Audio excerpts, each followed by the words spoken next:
C'est notre star, c'est Jacqueline, la grand-mère de Tasio, qui a fait plus de 8 millions de vues sur Twitter pendant les vacances. Une histoire de zinzin que tu vas, Tasio, nous raconter pour cette reprise. Absolument, je vais vous expliquer comment Internet s'est emballé à partir d'une simple photo du frigo de ma grand-mère et nous a fait vivre un peu de cette magie de Noël dont seul Internet est capable.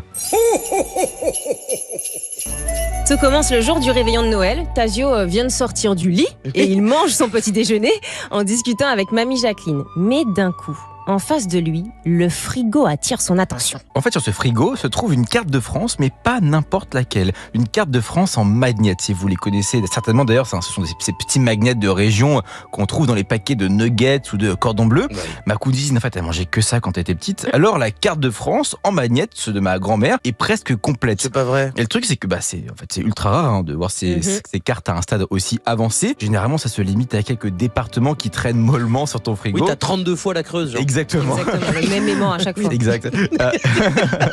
Elle a le somme de fou. Alors je décide de publier la photo sur Twitter en disant ceci: ma grand-mère est sur le point d'accomplir quelque chose de grand. Il manque très précisément 6 magnets à cette carte pour être complété sur le frigo de mamie Jacqueline. Mamie y est presque, mais elle a un peu abandonné le projet après 5 ans de cordon bleu. Mais à peine la photo est publiée qu'il y a un petit engouement. Alors je passe une annonce en disant qu'on cherche précisément les départements 3, 4, 32, 61, 62 et le haut de la Corse. Et là, un compte de mèmes super connu nous cite, c'est Décentralise. Ils sont spécialisés sur les mèmes qui parlent de la culture régionale française et ils ont surtout presque 250 000 abonnés.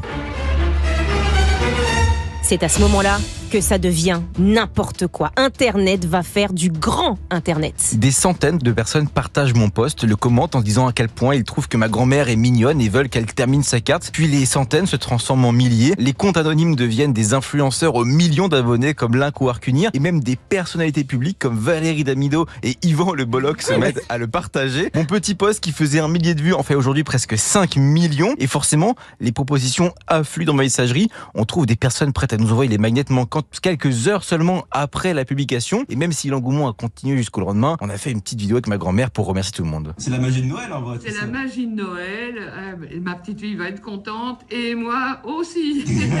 Allez, des gros bisous, passez des bonnes fêtes. Bisous.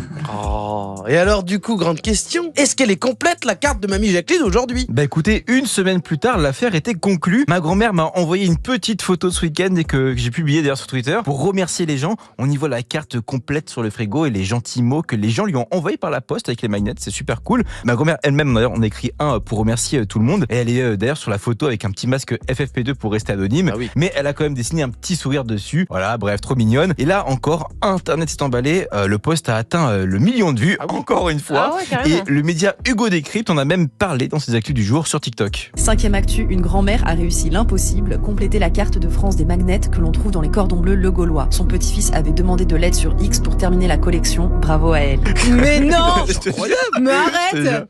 Et ce qui est dingue dans cette histoire, c'est qu'il y a des gens qui sont vraiment émus premier degré. Il y a des gens qui ont cité mon tweet en disant qu'ils avaient pleuré en voyant la photo en mode c'est trop mignon, etc. Mais moi, c'est un autre type de post qui m'a particulièrement touché. Oui, celui-ci, cet utilisateur qui te dit la magie des internets comme on l'aime. Il y a beaucoup de gens qui ont cité le tweet en disant que c'est pour ça qu'ils aimaient Internet. Parce que oui, Internet, c'est beaucoup de la merde et des horreurs, mais c'est aussi parfois de belles histoires comme celle-ci. C'est pour ça d'ailleurs que je fais ce métier. Moi, je me considère comme un enfant du web et si je fais des chroniques ici pour parler des réseaux et de leur culture, c'est en partie pour les gens qui en sont fans et qui veulent rien manquer. J'ai vraiment cru que t'allais dire c'est pour ça que je suis venu, c'est parce que je suis venu à la radio, c'est parce que je voulais compléter la carte de ma grand-mère. mais c'est aussi pour ceux qui, comme mes parents ou ma grand-mère, nous écoutent tous les jours avec curiosité et à qui je veux montrer que sur Internet, il se passe aussi de belles histoires. Et pour Noël, j'ai pu faire plus que leur raconter qu'il s'y passe de belles histoires. Ils ont pu eux-mêmes en vivre une. Alors, merci Internet.